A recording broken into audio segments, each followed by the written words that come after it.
আড়াই মাসে কত টাকা বরাদ্দ পাইছি জানেন আপনারা? কেউ আগে কইতো না। 29 কোটি টাকা বরাদ্দ পাইছি, 29 কোটি টাকা। এই টাকা কি আমি পেয়েছি? আপনি মানে স্পিকার এমপি আপনি কি পেয়েছেন? মানে সংসদ নেতা প্রধানমন্ত্রী তিনি কি পেয়েছেন? গার্ডেন হিসেবে সেই সংসদ সদস্যকে ডেকে আপনি তাকে কি করবেন এটা আপনি একটা ব্যবস্থা নেবেন। এটা যে সংসদ সদস্যের বিরুদ্ধে ব্যবস্থা নিতে স্পিকারের কাছে দাবি করছেন বিরোধী দলীয় চিফ হুইপ মুজিবুল হক চুন্নু, সেই এমপি হচ্ছেন সামাজিক যোগাযোগ মাধ্যমে আলোচিত ব্যারিস্টার সাইদুল হক সুমন। আর যে বক্তব্য নিয়ে সংসদে এই আলোচনা নিজ নির্বাচনী এলাকাসহ বিভিন্ন জায়গায় এমপি হওয়ার পর বহুবার বলেছেন ব্যারিস্টার সাইদুল হক সুমন। এর আগে পাইছিলাম কত? 4 কোটি। আর এখন কত? কত হইলো? এটা জীবনে আগে পাইছে আর খবর পাইছে? আগে থেকে এমপি মন্ত্রী সব গেল, কেউ কি কইলা না? কত টাকা বলছে না? হ্যাঁ হ্যাঁ, আমরা জানলাম না করে সময় নাই। টাকা পাইলাম না, আমরা টাকা পাইছি না, জানলাম না করে। গত পরশুদিন খবর পাইছি, আমি পাইছি 25 কোটি, মোট 29 কোটি টাকা। আর আল্লাহ মাহবুব জানে মন্ত্রীরা কত টাকা পাইছে। এর মধ্যে 25 কোটি টাকা খালি রাস্তা বানাইমু সোনারঘাটার মাধবপুরে, 2 কোটি টাকা মসজিদ এবং মন্দিরে দিতে পারবো, আর 2 কোটি টাকা জারে মন্দরে দিতে পারবো।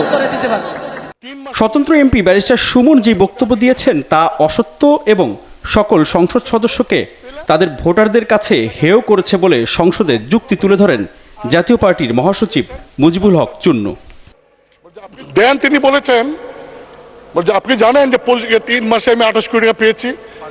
মানে স্পিকার এই যে 28 কোটি টাকা পেয়েছেন এই কথাতে বলছেন, এই টাকা কি আমি পেয়েছি? আপনি মানে স্পিকার এমপি আপনি কি পেয়েছেন? মানে সংসদ নেতা প্রধানমন্ত্রী তিনি কি পেয়েছেন? কারণ এই আমাকে কিন্তু ইতিমধ্যেই ওই ফেসবুক দেখে অনেকে বলছেন যে 25 কোটি টাকা পাইছেন, এই টাকা কই? তিনি বলছেন যে 25 কোটি টাকা তিনি পেয়েছেন, আমরা তো পাই নাই। এমপিদেরকে শুরু দিয়েছিলেন যে স্থানীয় সরকার মন্ত্রণালয়ে প্রতি বছর 4 কোটি করে, 5 বছরে 20 কোটি। এইবার বলেছেন 5 বছরের জন্য 25 কোটি টাকার প্রকল্প নাম দেওয়ার জন্য। মানে স্পিকার আমি ক্লিয়ার বলতে চাই যে আগামী 5 বছরে আমরা কয়টা প্রকল্প করব নাম দিছি আমরা, টাকার সঙ্গে তো আমার কোনো সম্পর্ক নাই। এই আমরা নাম দেই, এলজিডি তারা সার্ভে করে, তারা টেন্ডার করে, তারপরে তারা কাজ করে, বাস্তবায়ন করে। কিন্তু মাননীয় সদস্য যেভাবে বলছেন যে আমরা 25 কোটি টাকা আমরা পেয়েছি, শুধু তাই না, তিনি আরো বলেছেন যে এমপি যে তো লাভবান, যদি আগে জানতাম তাহলে আরো আগে এমপি আমি তো বড় ব্যবসা। এর আগে যুবলীগের কেন্দ্রীয় পদ গ্রহণ করায় ফেসবুক ফলোয়ারদের কাছে ব্যাপক সমালোচিত হন তিনি। তবে এবার প্রধানমন্ত্রীর সামনেই জাতীয় সংসদে উঠল ব্যারিস্টার সুমনের বক্তব্য ইস্যুটি।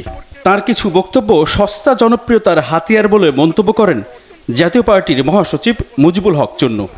কোনো সদস্য যদি এমন কোনো কথা বলে যে কথায় প্রধানমন্ত্রী মানে স্পিকার সহ 349 জন এমপি সম্পর্কে মানুষের কাছে ভুল বার্তা যাবে, তার সস্তা জনপ্রিয়তা অর্জন করার জন্য যদি এই ধরনের কথা বলে ভুল বার্তা যায়, সেই বিষয়টা আপনি দেখতে পারেন।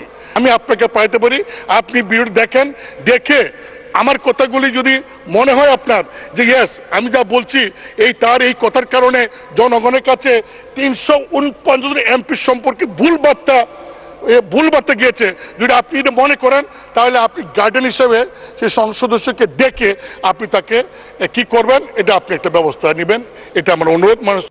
জাতীয় রাজনীতিতে প্রবেশ করে ব্যারিস্টার সাইদুল হক সুমন মন্ত্রী এমপিদের নিয়ে বক্তব্য দিয়ে এবার জাতীয় পর্যায়ে সমালোচনার মুখে। মুজিবুল হক চুন্নুর বক্তব্যের শেষে প্রায় সকল সদস্য টেবিল চাপড়িয়ে সমর্থন দেওয়ার মাধ্যমে প্রমাণ করলেন সাইদুল হক সুমনের বক্তব্য গ্রহণ করে